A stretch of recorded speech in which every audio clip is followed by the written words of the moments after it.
حياكم الله. قال الشاعر المتنبي: كلما رحبت بنا الروض قلنا حلب قصدنا وأنت السبيل. سبحان الله، أنا علمت بحلب 6 سنوات، ودائما كنت ألتقي بأصحاب الأصوات الجميلة. بمطعم البيت اليمني اليوم من الأخ طعيمان التقينا مع الشاب المنشد الرائع أسامة بودق. حياكم الله. قبل ما نتعرف عليك، ما سر برأيك أنه حلب تتميز بهذه الأصوات؟ أول شيء بحب أسلم على حضرتك وأتشكرك وأتشكر الأستاذ وائل وأتشكر الأخوة اللي سعوا بهاللقاء هذا. أنا اسمي أسامة بودقة من حلب. طبعا أنا بشتغل، أنا منشد وبشتغل كمان طرب حلبي تقيل، يعني مع موشحات وقدود. أستاذ، بالنسبة لحلب، يعني حلب عرفت منذ قديم الأزل بالأصوات الجميلة صحيح. وبالموشحات الأندلسية والمقامات القديمة من عهد أبو فراس الحمداني، ومن عهد بناء قلعة حلب من قديم الأزل. والسر في الصوت، يعني سبحان الله، يعني أصوات نادية. عرفت حلب الأصوات النادية من قديم الأزل، طبعا من عصر زرياب وقبل يعني. بس حلب هالنقطة هي بالذات تميزت بالصوت الجميل مع تواتر الأجيال، نعم. وصولا للأستاذ صباح فخري وعصرنا الحالي. يعني تتميز حلب بالأصوات الندية. ما ولكن شاء السر الله. الأساسي سبحان الله، يعني ممكن يقال أنه نهر الفرات، يقال يعني، بس هالنقطة بالذات يعني عرفت بالأصوات الجميلة. نعم، شيء جميل. طبعا الشهادة مجروحة بحلب، يعني هذا الأمر كل الدنيا بتعرفه. يعني حتى أنا أذكر عبد الحليم حافظ عندما غنى مداح القمر قال: أنا أستمد من التراث السوري الحلبي. الله. أخ أسامة، أنت ماذا تقدم بالضبط وفرقتك؟ يعني من فين نقول فرقة موسيقية أو فرقة إنشادية مثلا يعني؟ هلا أستاذ، نحن عبارة عن فرقة تقدم التراث السوري. نعم. أتشرف بقول التراث السوري. عرفت أنا كمنشد، وأنا اشتغلت مع أساتذة في حلب، إن كان طرب وإن كان إنشاد. درست المقامات عند الأستاذ حسن حفار الله يرحمه، أستاذ حلب أستاذ حسن حفار. نعم، الله يرحمه. درست في معهد الأستاذ صباح فخري. درست عند أساتذة في حلب المقامات وأصول المقامات والإيقاعات والموشحات الأندلسية الثقيلة يعني والقدود. نحن كفرقة يعني بنقدم أشياء جميلة جدا، بنقدم موشحات والقدود. عرفنا كفرقة إنشادية، بس صلنا فترة عم نشتغل طرب، بس بين قوسين الطرب الجميل، الطرب المتميز بالقدود والموشحات والتراث الجميل والكلمة رح نسمع، نحن رح أكيد نسمع هلا. أكيد. نعم. والكلمة الجميلة واللحن الجميل مع الحديث بحيث يطابق العصر، والكلمة تكون يعني لحنا ومعنى جيدة وجميلة، وإلى تصل بشكل جيد لأذن المستمع. نعم، هم بهولندا يعني ممكن إذا حدا ناداك لأعراس نعم، تحضر. أكيد أكيد. نحن مختصين بإحياء الأعراس والأفراح والموالد. للإخوة المغاربة العقيقة، اشتغلت كثير لأخوة مغاربة، ومعي في الفرقة على فكرة معي أخوة مغاربة ومصريين وليبيين. نعم، ما معي شاء فرقة الله. فرقة كبيرة يعني الحمد لله يعني. في مراعاة بالأسعار هيك أكيد خاصة هلا أكيد أكيد للمتابعين وعلى أكيد شهر رمضان. أكيد. صدقا والله يا أستاذ، والله صدقا بعمري ما خجلت حدا. الله يسلمك. بعمري والله ما ما خجلت شاء حدا، الله. والله بعمري. حتى في مقولة دائما بقول لهم إياها، بقول لهم أنا ودفي لوجه الله بجي. أنا ودفي لوجه الله، والله سخرت صوتي ودفي لوجه الله. نعم، ولكن يعني حقك، لأنه أكيد يعني هي أكيد. عمل بالنهاية. بس صدقا ما خيبت حدا، والشباب بيعرفوا أخوتي، يعني ما خيبت حدا في عمري بإحياء من لب الفزعات. إن شاء الله. إن إن شاء شاء الله. الله.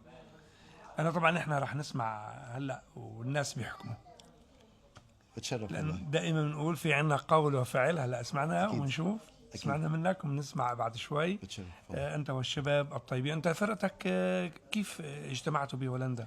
أنا والله أنا ساكن نواحي أوتريخت، يعني في مدينة نعم. فيلندال. بصراحة يعني بال 2020 تقريبا انتقلت لمدينة فيلندال، وصرت أتواصل مع الإخوة. عندي كثير إخوة مقربين، وفي إخوة تعرفت عليهم جديد يعني نعم. عن طريق المعارف.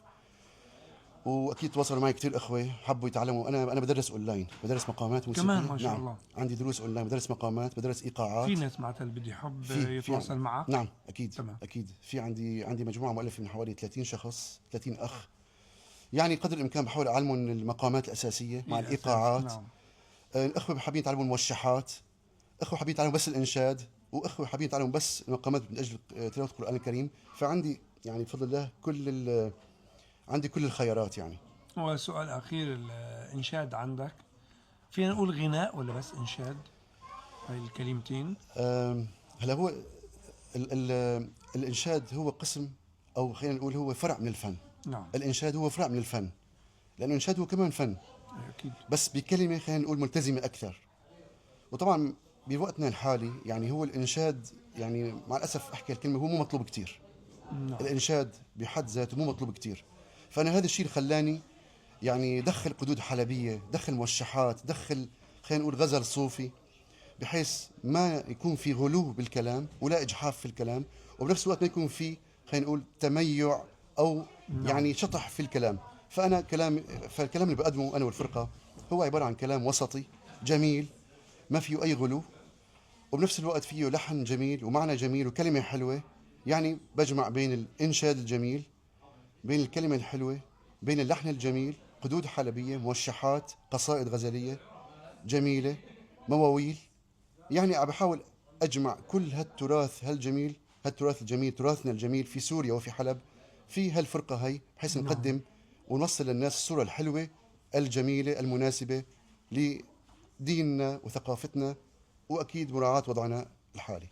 الله يكرمك يا رب. لو طلبنا منك جملة موسيقية بأكثر من مقام، نعم. بزبط؟ اكيد. ارتجالي؟ اكيد. في شجاعة على الموضوع ان شاء الله. يلا. اكيد ان شاء الله.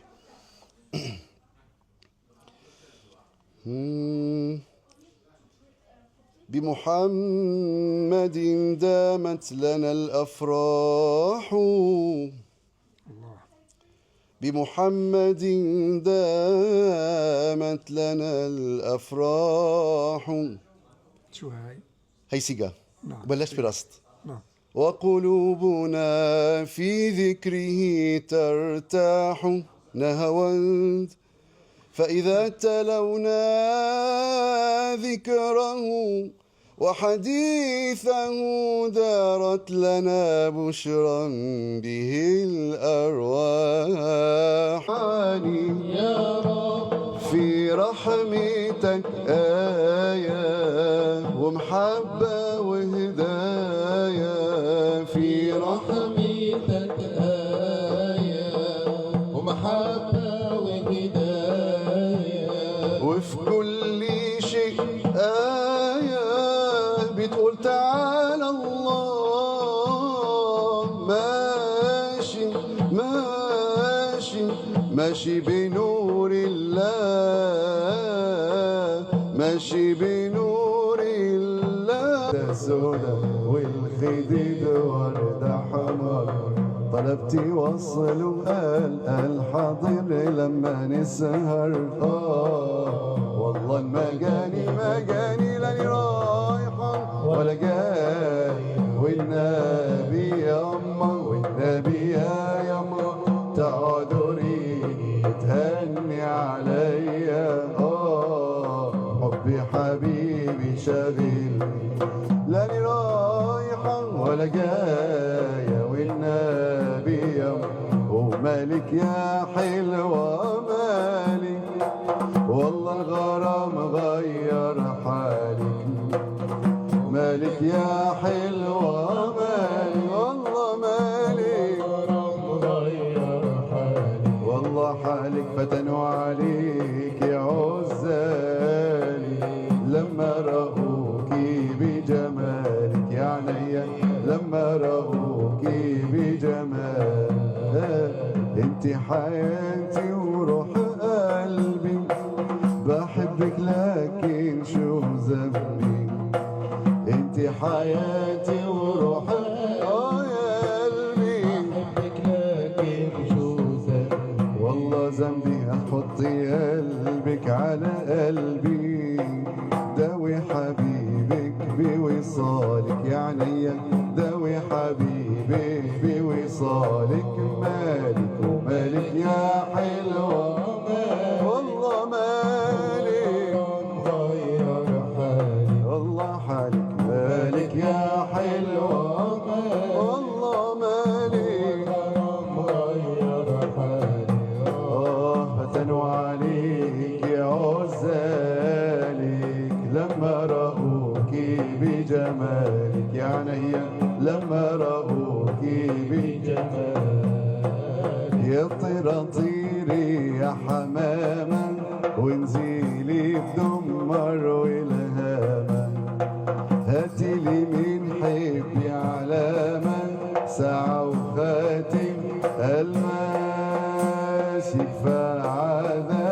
حرام والله.